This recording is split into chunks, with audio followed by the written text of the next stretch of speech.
కాపు సంక్షేమ సేన అధ్యక్షుడు చేగొండి హరిరామ జోగయ్య పేరిట ఓ నకిలీ లేఖని గుర్తు తెలియని వ్యక్తులు సోషల్ మీడియాలో ప్రచారంలో పెట్టారు. కాపు సామాజిక వర్గం ఉనికికి ముప్పు తెచ్చేలా ఉన్నాయని లేఖలు రాశారు. ఇవి ఆత్మరక్షణలో పడేసేలా ఉన్నాయి తప్ప మన కాపులకి ఏమాత్రం మేలు చేసేవిగా లేవని జోగయ్య వ్యాఖ్యలు చేశారని లేఖలో ఉంది. పవన్ కళ్యాణ్, చంద్రబాబు పంచం చేరటం మన సామాజిక వర్గానికి అవమానకరంగా ఉందని, కాపుల ఆత్మగౌరవం పవన్ కళ్యాణ్, చంద్రబాబు తాకట్టు పెట్టారంటూ తప్పుడు రాతలు ఆ లేఖలో రాశారు. పవన్ వైఖరి చూస్తుంటే టీడీపీలో జనసేనను విలీనం చేసేలా ఉందని జోగయ్య బాధపడినట్టుగా తప్పుడు లేఖ సృష్టించారు.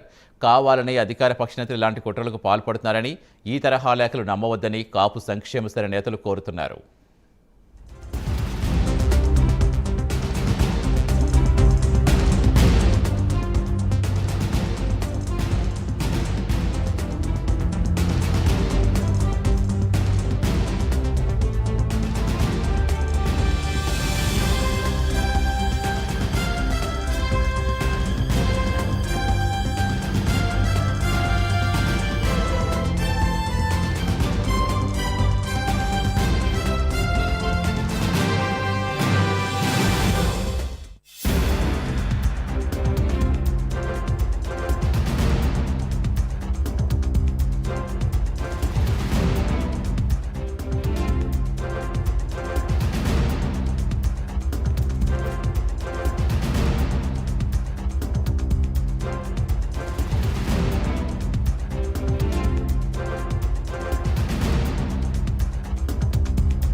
కాపు సంక్షేమ సేన అధ్యక్షులు చేగొండి హరిరామ జోగయ్య పేరిట ఓ నకిలీ లేఖని గుర్తులేని వ్యక్తులు సోషల్ మీడియాలో ప్రచారంలో పెట్టారు.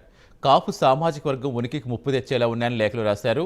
ఇవి ఆత్మరక్షణలో పడేసేలా ఉన్నాయి తప్ప మన కాపులకి ఏమాత్రం మేలు చేసేవిగా లేవని జోగయ్య వ్యాఖ్యలు చేశారని లేఖలో ఉంది. పవన్ కళ్యాణ్, చంద్రబాబు పంచన చేరటం మన సామాజిక వర్గానికి అవమానకరంగా ఉందని, కాపుల ఆత్మగౌరవం పవన్ కళ్యాణ్, చంద్రబాబు వద్ద తాకట్టు పెట్టారంటూ తప్పుడు రాతలు ఆ లేఖలో రాశారు. పవన్ వైఖరి చూస్తుంటే టీడీపీలో జనసేనను విలీనం చేసేలా ఉందని జోగయ్య బాధపడ్డట్టుగా తప్పుడు లేఖ సృష్టించారు. కావాలనే అధికార పక్ష నేతలు ఎలాంటి కుట్రలకు పాల్పడుతున్నారని, ఈ తరహా లేఖలు నమ్మవద్దని కాపు సంక్షేమ సేన నేతలు కోరుతున్నారు.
పూర్తి సమాచారం ఇచ్చేందుకు మాకు కరెస్పాండెంట్ సాంబశివరావు జనతలు. సాంబశివరావు, ఎప్పుడు జోగి గారి లేఖ రాసిన ఆయన అనుభవంతో సలహాలు సూచనలు ఇస్తున్నట్టుగా ఉంటుంది, కానీ ఇలాంటి ఫేక్ లెటర్ సృష్టిస్తారంటే అసలు ఎలా చూడాలి? ఏమన్నా స్పందించారు ఆయన?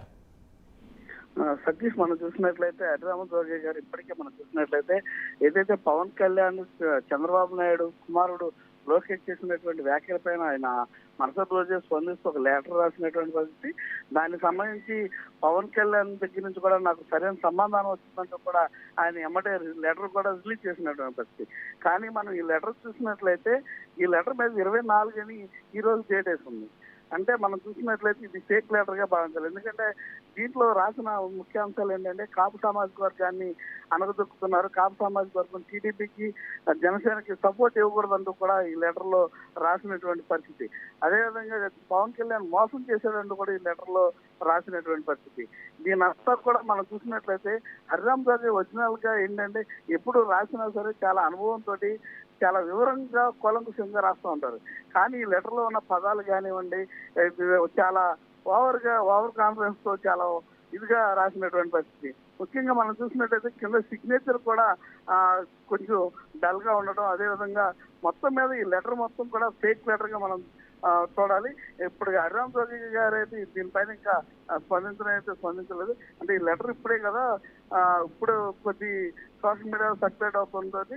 ఇది రేపొద్దునే ఉన్న ఆయన స్పందిస్తారో కూడా వేచి చూడాల్సినటువంటి పరిస్థితి. మొత్తం మీద కాపు సామాజిక వర్గంలో ఉన్న కాపు పవన్ కళ్యాణ్కి అనుకూలంగా ఉన్నటువంటి వర్గాల్లో వ్యతిరేకత తీసుకురావడం కోసం ఇలాంటి లెటర్లు అయితే తయారు చేస్తున్నారంటూ కూడా అటు కాపు సామాజిక వర్గం కానీ కాపు రైట్ వర్గానికి చెందినటువంటి వారు వేసుకున్నటువంటి పరిస్థితి. Right, thank you Sambasivarao.